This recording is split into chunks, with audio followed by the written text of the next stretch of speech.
Welcome to the deep dive.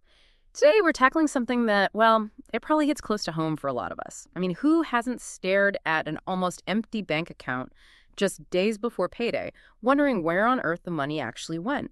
So our deep dive today looks into breaking that cycle of being, broke till payday. Mhm. And it seems it's not just about managing money better, it's more about reclaiming your financial power, your confidence. We've gone through a whole stack of sources on cash flow, boosting income, and some, well, pretty surprising investment strategies. That's absolutely right. And our mission here, really, is to pull out the truly impactful, actionable insights from all that material. Think of it as your shortcut to getting genuinely well-informed on financial well-being. We're trying to turn that generic advice into, practical wisdom you can actually use. We want to help you understand what really matters to sort of elevate your financial game, whatever your starting point is right now.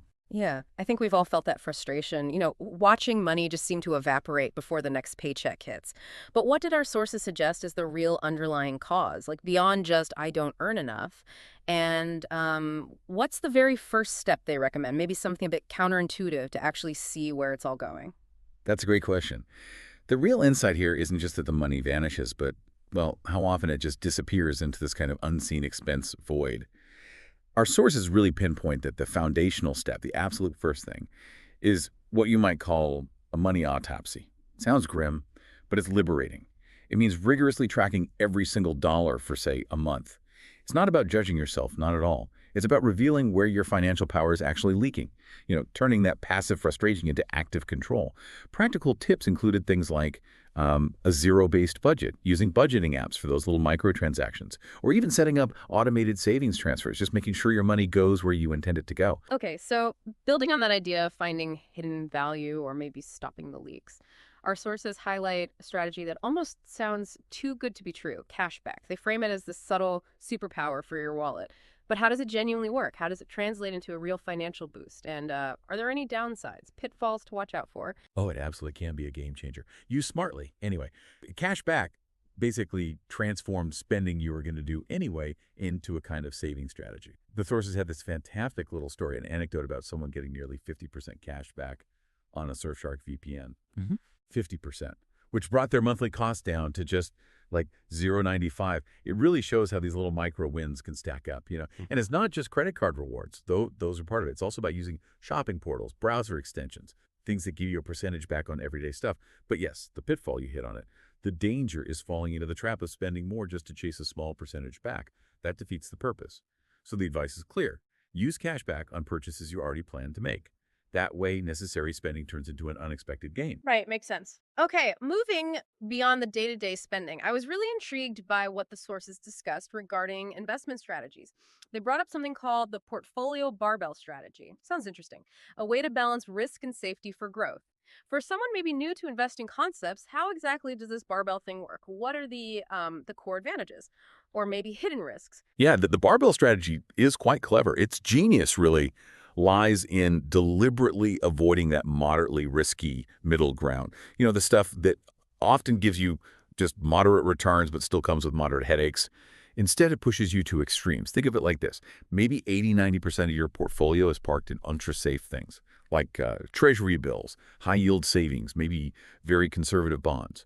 Super secure. Then the remaining small slice, maybe 10–20%, goes into highly speculative, high-growth potential ventures, things like early-stage biotech, maybe disruptive tech startups, perhaps even certain cryptocurrencies, if that's your thing.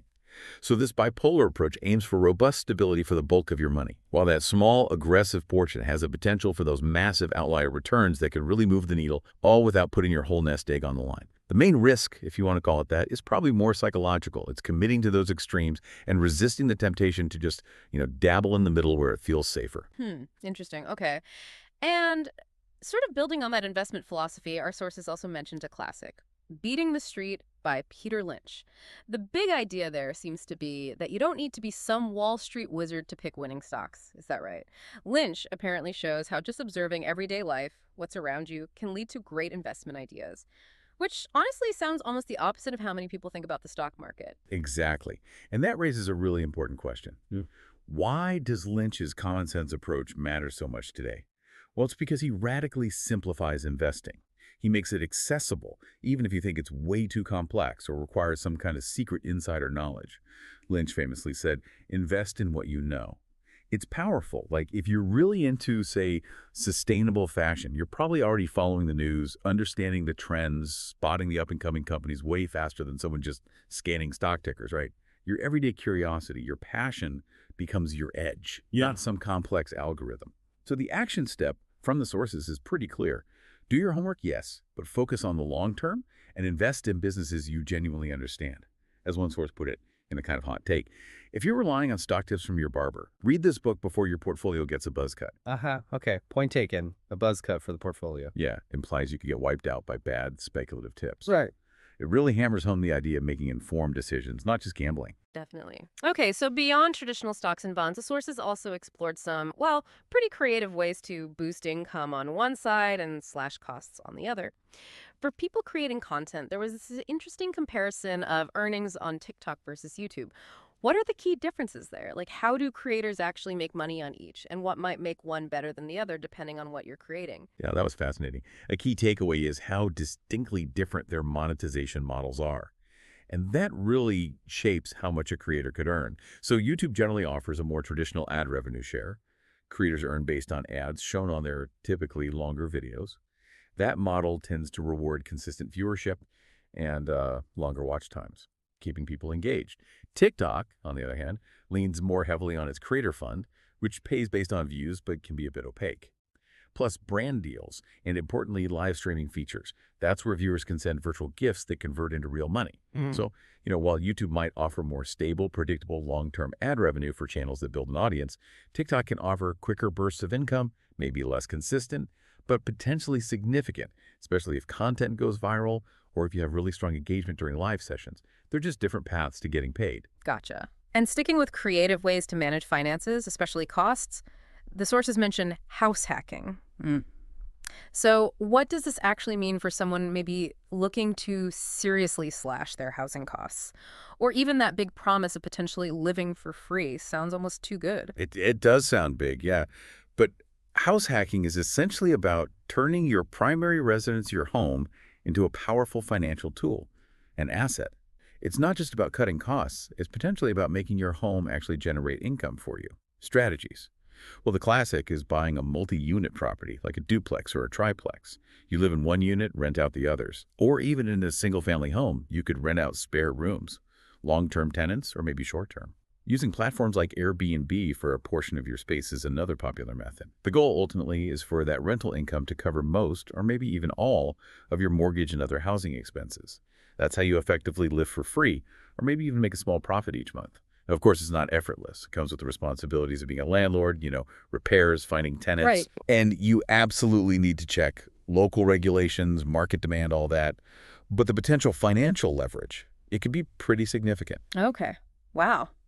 Definitely something to think about. Now, before we wrap things up, our sources had this one surprising little nugget. It was in a section called Wealth Whiz, something like when spare change costs a fortune.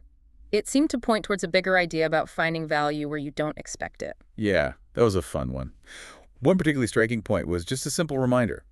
Check your loose change. You might be holding a retirement fund. Okay, maybe a slight exaggeration for most of us. But it's a quirky, memorable way to connect to that broader idea, right? That not all treasure is buried deep or requires complex financial maneuvering. Sometimes value is just sitting there in plain sight, overlooked. Or it adds up in ways you didn't anticipate. It just highlights that financial awareness isn't only about the big investment decisions, it's also about noticing value, however small, wherever it might appear. So really, to bring all these threads together, what the sources consistently seem to emphasize is that making real financial progress, it isn't usually about one grand gesture. It's much more about compounding small, intelligent choices over time, whether that's actively using cashback on stuff you're buying anyway, or maybe understanding how a strategy like the barbell portfolio can offer both safety and potential growth, or strategically boosting your income as a creator, or finding creative ways like house hacking to slash your biggest expense. It all boils down to taking action. Making smarter choices again and again to make your money actually work for you, not just disappear. That's a great summary. So, thinking about all these different strategies we've explored today and this core idea of turning financial frustration into, well, powerful action, maybe the question for you listening is, What's one small, genuinely actionable step you could take, like today, to start living rich in your own way? Maybe it is that money autopsy for the last week's spending, or just identifying one recurring bill where cashback could make a tiny difference. Whatever it is, maybe get out there and start stacking those small wins.